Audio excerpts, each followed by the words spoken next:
Ici à rappeler que ça fait plus de 10 ans que le Burkina Faso, le Mali et le Niger géreront les conséquences négatives, conséquences socio-économiques, conséquences sécuritaires, conséquences politiques, conséquences humanitaires de l'aventure hasardeuse de l'OTAN en Libye.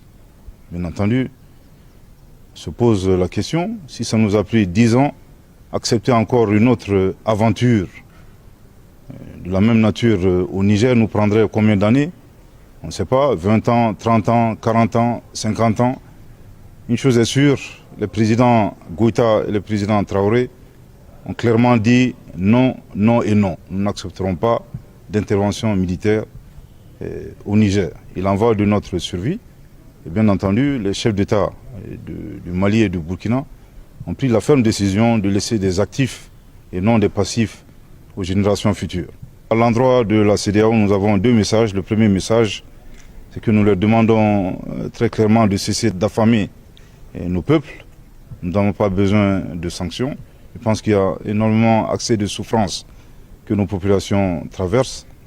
Le deuxième message, qui est également un message important, nous apprécions bien les ultimatums. Je pense que la CEDEAO se trompe lourdement de destinataire. Il faudra adresser ces ultimatums aux groupes terroristes. Et ça fait 10 ans que nous attendons cela. Je pense que nous serons très heureux pour une fois que ces ultimatums soient adressés aux groupes terroristes. Ensuite, à l'endroit du peuple frère du Niger, ce sont des moments difficiles. Le Mali et le Burkina Faso ont traversé des épreuves similaires. Nous tenons à leur rassurer très fermement de notre soutien et de notre solidarité.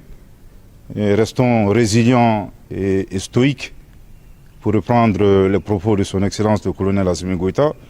Tout ce qui est substantiel et positif ne peut s'obtenir dans la facilité. Et s'il plaît à Dieu, nous vaincrons.